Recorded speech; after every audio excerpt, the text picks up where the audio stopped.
Hello friends, आप देख रहे हैं सरकारी जॉब भर्ती और मैं हूं हेमंत साहू। दोस्तों, आज के टॉपिक में बात करने वाले हैं छत्तीसगढ़ सब इंस्पेक्टर भर्ती 2022 से संबंधित महत्वपूर्ण क्वेश्चन। आज का जो वीडियो है वहाँ 12वां वीडियो है। इससे पहले मैंने 11 वीडियो ऑलरेडी यूट्यूब पर अपलोड करके रख दिए हैं। दोस्तों, अगर आप हमारे चैनल पर नए हो तो हमारे चैनल को सब्सक्राइब करके बेल आइकन को जरूर दबा देना। साथ ही इस वीडियो का अगर आपको फ्री PDF चाहिए तो हमारे टेलीग्राम चैनल पर ज्वाइन करना, वहाँ से आपको फ्री PDF मिल जाएगा। वीडियो को स्टार्ट करते हैं। सिलेबस के हिसाब से वीडियो चल रहा है।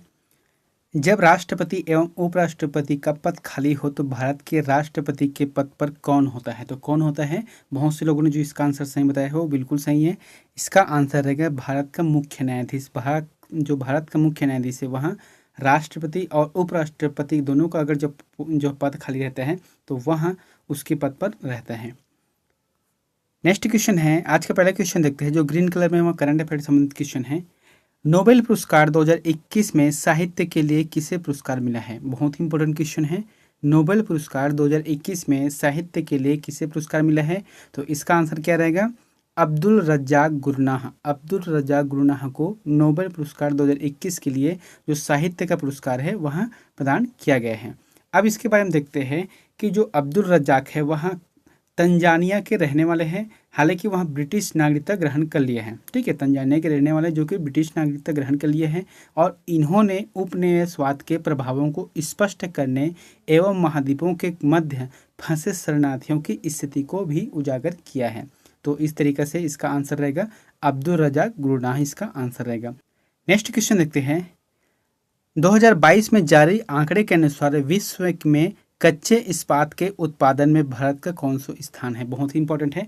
सबसे पहले प्रश्न को समझना, जो कच्चे इस्पात के उत्पादन में, ना कि भंडारण में बोला है ना। तो इस कच्चे इस्पात के उत्पादन में भारत का कौन सा स्थान है? इसका आंसर रहेगा द्वितीय स्थान है। प्रथम स्थान किसका है? चीन का है। द्वितीय में भारत का है।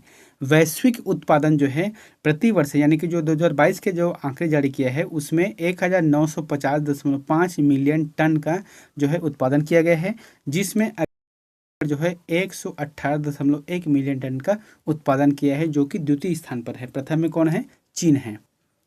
नेक्स्ट क्वेश्चन है, भारत में रामसर स्थलों की संख्या वर्तमान में कितनी है? दोस्तों, ये आजकल बहुत चल रहा है रामसर स्थलों की संख्या। तो इसका आंसर क्या रहेगा? भारत में अभी 2022 में, यानी कि जो मार्च 2022 में नया अपडेट हुआ है उसके हिसाब से अभी भारत में 49 रामसर स्थलों की संख्या है। दोस्तों, अगर वीडियो आप लोगों को अच्छा लगता है, आप लोग इसका आंसर देना चाहते हैं तो वीडियो को बीच में जो है पॉज कर लेना है। फिर आप जो है चारों ऑप्शन में से जो भी ऑप्शन सही लगता है आप जो है एक बार खुद से जज करके देखना। ठीक है, उसके बाद तो मैं आंसर इसको बता ही रहा हूँ।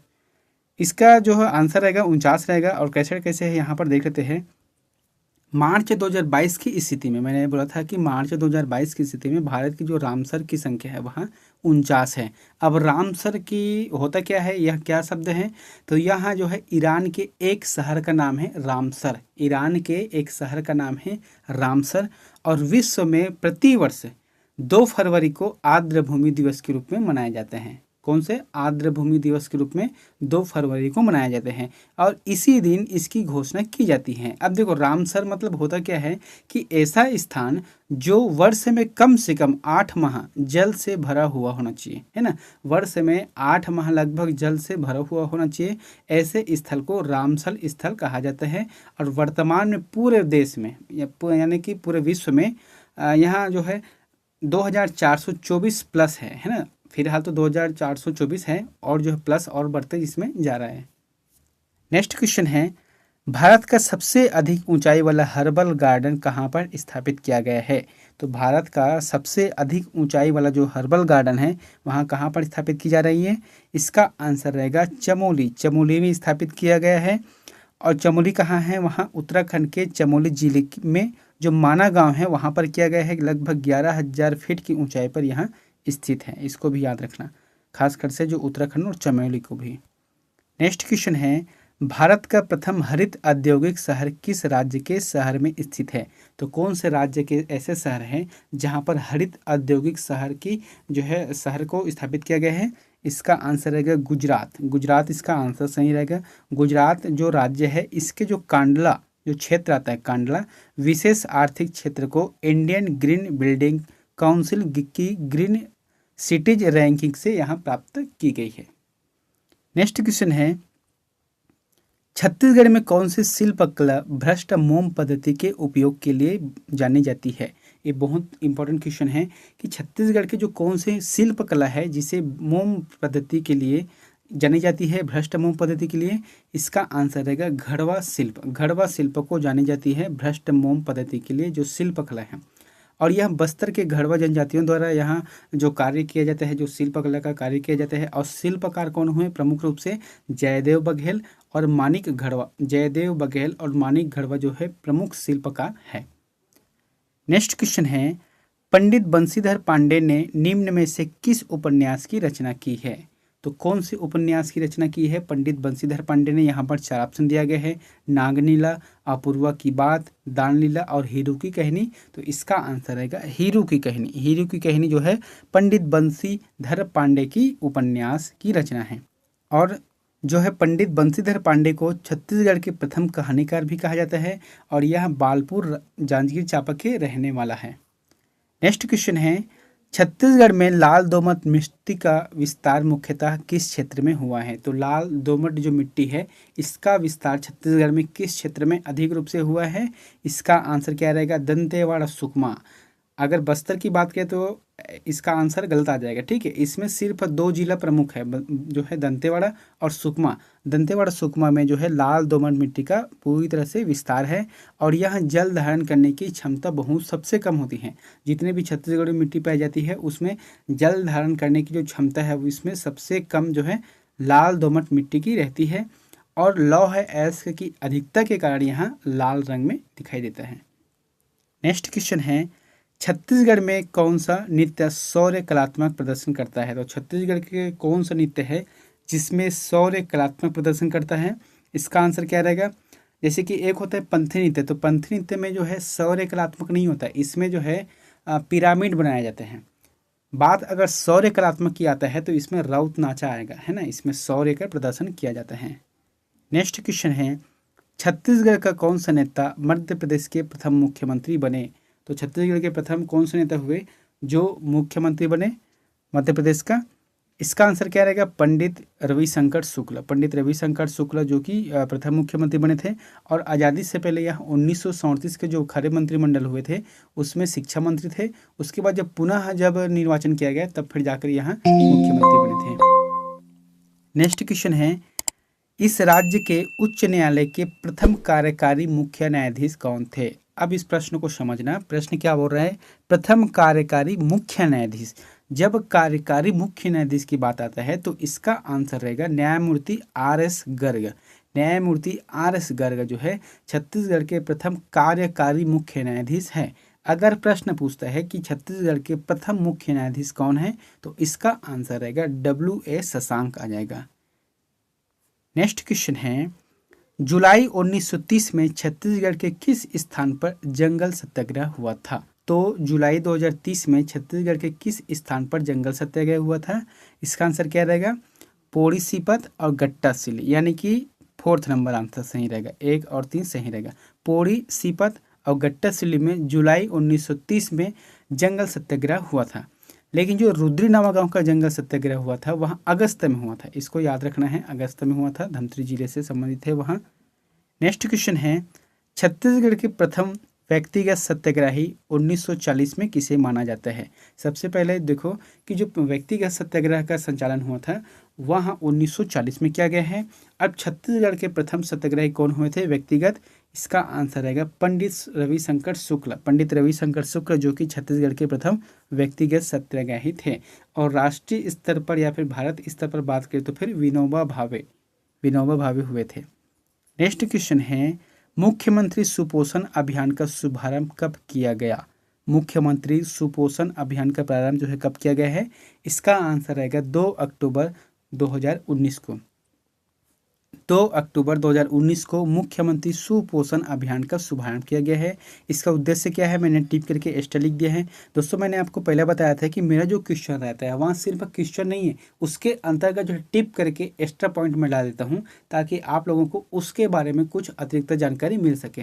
हो सकता है क्वेश्चन 2 अक्टूबर 2019 को ना पूछ के कोई और घुमा फिरा कर प्रश्न पूछ दे, तो फिर इसलिए मैं डालता हूँ। इसमें क्या है कि 0 से 5 वर्ष के जो बच्चे हैं उसको कुपोषण से मुक्त करना है तथा 15 वर्ष से 49 वर्ष की जो महिलाएं हैं उसके लिए एनीमिया से इसको भी मुक्त करना है। तो इस तरीक़ा से मुख्यमंत्री सुपोषण अभियान का प्रारंभ किया गया है, जो कि 2 अक्टूबर 2019 से प्रारंभ है। नेक्स्ट क्वेश्चन है, छत्तीसगढ़ में 1920 में हुई प्रथम मजदूर हड़ताल का नेतृत्व किसने किया है? तो किसने किया है? इसका आंसर आएगा ठाकुर प्यारेलाल सिंह। ठाकुर प्यारेलाल सिंह ने किया था। और छत्तीसगढ़ में 3 बार मजदूर आंदोलन हुआ है, मजदूर हड़ताल हुआ है, जिसमें तीनों का नेतृत्व ठाकुर प्यारेलाल सिंह ने किया है और यह राजनांदगांव में हुआ था। नेक्स्ट क्वेश्चन है, छत्तीसगढ़ के कंडेल ग्राम में 1920 में कौन सा सत्याग्रह आयोजित किया गया था? तो कौन से जो है सत्याग्रह का आयोजन किया गया था 1920 में? इसका आंसर क्या रहेगा? नहर सत्याग्रह। नहर सत्याग्रह का जो है आंदोलन किया था। अब देखो इसमें हुआ क्या था कि जो गंगेर बांध से पानी निकलता है, ठीक है, जो बड़ा नहर है, उससे सटा हुआ एक गांव है कंडेल। वहाँ के किसानों पर आरोप लगा दिया था कि अंग्रेज जो सेना थे, अंग्रेज जो अधिकारी थे, वो कि इन्होंने जो है बड़े नहर से, जो नहर से पानी का जो है चोरी किया है। तो चोरी किया है उसके लिए उसमें दंड के लिए इसको कहा गया है, ठीक है, उसमें जो चालान कर दिया था या फिर दंड कर दिया गया था। तो इसके विरोध में वहाँ के जो ग्रामीण हुए थे उन्होंने इसका विरोध किया था। उस समय जो पंडित सुंदरलाल शर्मा थे, नारायण राव मेघावाले थे, छोटे बाबूलाल श्रीवास्तव थे, ये जितने भी नेता थे वहाँ पर गए थे।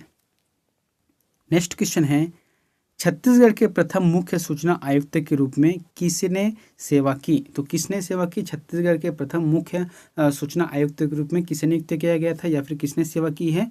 इसका आंसर आएगा A.K. विजयवर्गीय। A.K. विजयवर्गीय जो कि छत्तीसगढ़ के प्रथम मुख्य सूचना आयुक्त थे। अभी वर्तमान की बात करें तो फिर M.K. राउत है। वर्तमान में छत्तीसगढ़ के मुख्य सूचना आयुक्त है M.K. राउत है। नेक्स्ट क्वेश्चन है, किस शासक ने पुष्करी को पुनः बसाया था?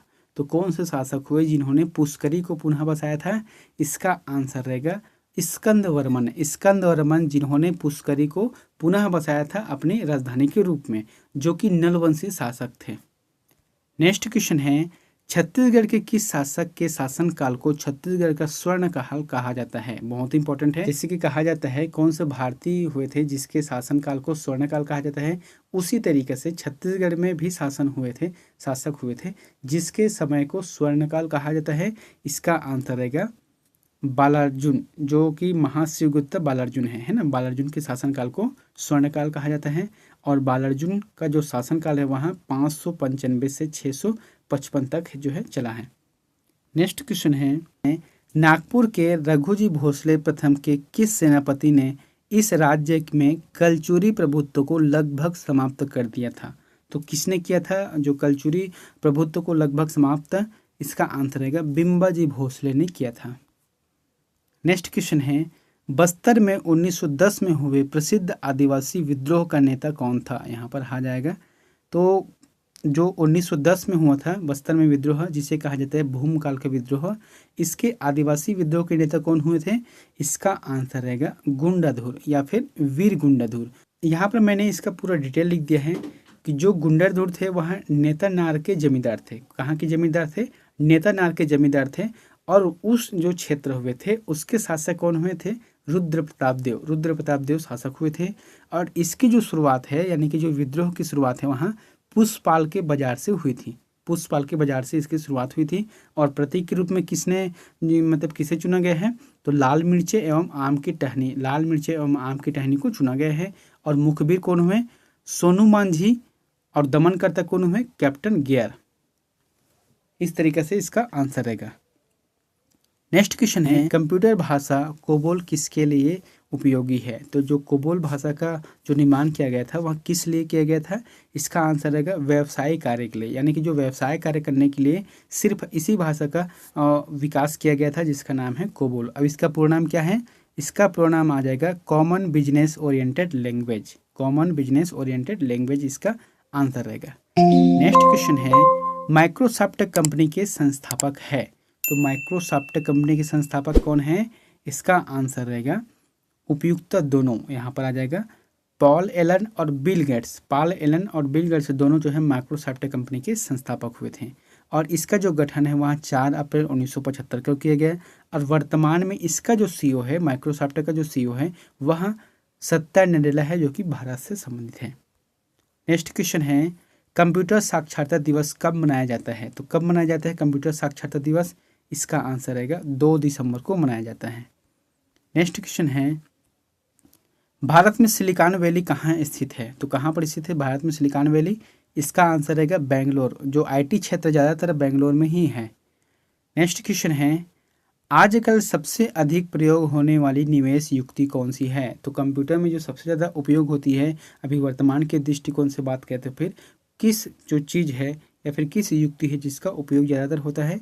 इसका आंसर आएगा माउस। बिना माउस के आजकल लगभग काम बहुत ही लोग कम करते हैं। हालांकि जो लैपटॉप है उसमें होता है बिना माउस के साथ उपयोग, लेकिन ज़्यादातर लोग जो है इसका उपयोग करते हैं। जैसे कि ट्रैक बॉल है, वह गेम खेलने के लिए है। स्कैनर क्या है, यहाँ किसी भी फोटो को जो है स्कैन करके पीडीएफ बनाने के लिए होता है, जेपीजी बनाने के लिए होता है, लेकिन माउस जो है पूरा कार्य करने के लिए होता है इसमें।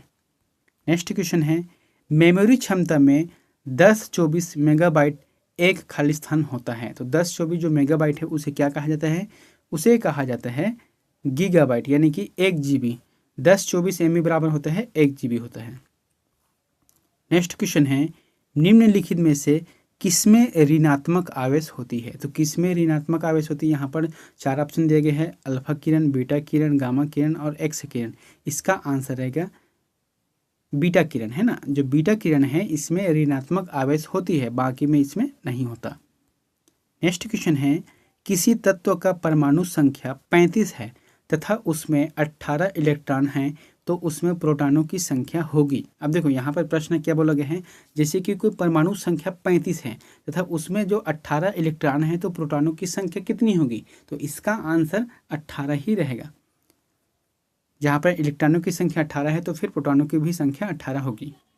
नेक्स्ट क्वेश्चन है क्यूसेक से क्या मापा जाता है? क्यूसेक से क्या मापा जाता है? बहुत ही इंपॉर्टेंट क्वेश्चन है, लगभग सभी लोग जानते हैं लेकिन ध्यान नहीं देते हैं ना।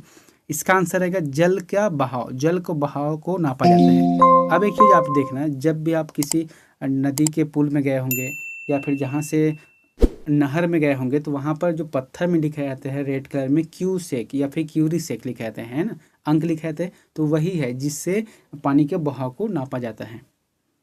नेक्स्ट क्वेश्चन है पानी के एक गिलास में एक बर्फ का टुकड़ा तैर रहा है। जब बर्फ पिघलती है तो पानी के स्तर पर क्या प्रभाव पड़ेगा? यहाँ पर बोला क्या गया है, जैसे कि कोई एक गिलास है, अब गिलास में जो है एक बर्फ का जो टुकड़ा है वहाँ तैर रहा है, तो उसमें जो है जैसे पिघलता है तो पानी की जो स्तर है उसमें क्या प्रभाव पड़ेगा? यहाँ पर जो 4 ऑप्शन दिए गए हैं इसका आंसर रहेगा उतना ही रहेगा। जैसे कि गिलास में तैर रहा है, जब भी बर्फ़ उसमें पिघलता है तो पानी अलग से वहाँ गिरता नहीं है, क्योंकि पानी जो है पहले से अपना जो आयतन है वहाँ बनाकर रखता है।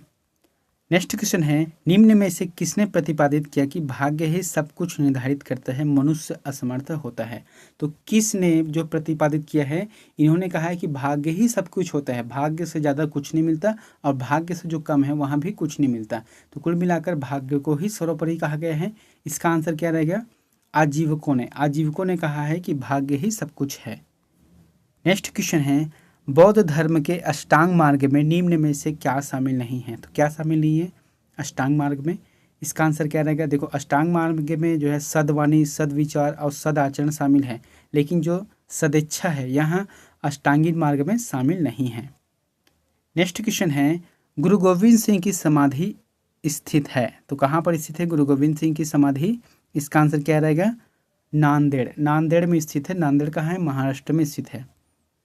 नेक्स्ट क्वेश्चन है दोस्तों, यहाँ पर कूट मिलान करना है, जैसे कथन आ और कथन बा भी है। इसमें कथन आ में कहा गया है कि भारत चाय का महत्वपूर्ण निर्यातक देश है, ठीक है। उसके बाद कथन बा में बोला गया है कि भारत में चाय की घरेलू खपत बहुत कम है। तो अब कूट को देखना है, आ और बा दोनों सही हैं तथा बा ए की सही व्याख्या करता है। तो इसका आंसर क्या रहेगा? इसका आंसर रहेगा, आप लोग थोड़ा सा इसको समझना है, जो ए लिखा हूँ वहाँ आ जाएगा, ठीक है। यहाँ पर थोड़ा मिस्टेक हो गया है तो यहाँ जो है गलत आ जाएगा। सेकंड क्या बोला है कि आ और ब दोनों सही हैं, परंतु ब ए की यानी कि आ की सही व्याख्या नहीं है, ये भी गलत है। थर्ड क्या है? अ गलत है परंतु ब सही है, ये भी गलत है। फोर्थ क्या है? अ सही है परंतु ब गलत है, ये बात जो है सही है। इसमें क्या बोला गया है? असही कि भारत चाय का महत्वपूर्ण निर्यातक देश है, ये बात सही है, लेकिन भारत में चाय की घरेलू खपत कम है, यह गलत बात है, क्योंकि भारत में जो है चाय की घरेलू खपत बहुत ज़्यादा भी है। नेक्स्ट क्वेश्चन है, लाभ का पद परिभाषित हुआ है। तो लाभ का जो पद है वहाँ कहाँ पर परिभाषित हुआ है? इसका आंसर रहेगा सर्वोच्च न्यायालय द्वारा। इसमें जो है लाभ का पद है उसे संविधान में वर्णित नहीं किया गया है, सिर्फ लिखा गया है लाभ का पद, लेकिन इसका जो व्याख्या है वहाँ सर्वोच्च न्यायालय द्वारा किया गया है। नेक्स्ट क्वेश्चन है, भारतीय संघ में सम्मिलित किया गया 29वां राज्य है। तो भारतीय संघ में सम्मिलित किया गया 29वां राज्य कौन सा है? इसका आंसर आ जाएगा तेलंगाना। तेलंगाना को शामिल किया गया है और यहाँ 2 जून 2014 को निर्माण किया गया है। नेक्स्ट क्वेश्चन है, निम्न कांग्रेसी नेताओं में से किसको भारत का महान वृद्ध व्यक्ति कहा जाता है? तो किसे कहा जाता है महान वृद्ध व्यक्ति? इसका आंसर रहेगा दादा भाई नौरोजी को कहा जाता है। नेक्स्ट क्वेश्चन है, और दोस्तों यहाँ क्वेश्चन आप लोगों के लिए होमवर्क है, तो इसका आंसर प्लीज़ कमेंट बॉक्स पर जाकर जरूर बताएं। आप लोगों के लिए प्रश्न है कि छत्तीसगढ़ी रचना है खुसरा चिरई के बिहाव किसकी रचना है? प्रश्न क्या है? खुसरा चिरई के बिहाव किसकी रचना है? 4 ऑप्शन दिए गए हैं, राजेंद्र सोनी, दानेश्वर शर्मा, दयाशंकर शुक्ल, कपिलनाथ मिश्र। इन चारों में से जो भी ऑप्शन आपको सही लगता है कमेंट बॉक्स पर जाकर जरूर कमेंट करें। और दोस्तों अगर वीडियो आप लोगों को अच्छा लगा तो प्लीज़ हमारे चैनल को सब्सक्राइब करके बेल आइकन को जरूर दबा देना। मिलते हैं नेक्स्ट वीडियो में एक नई जानकारी के साथ। Thank you.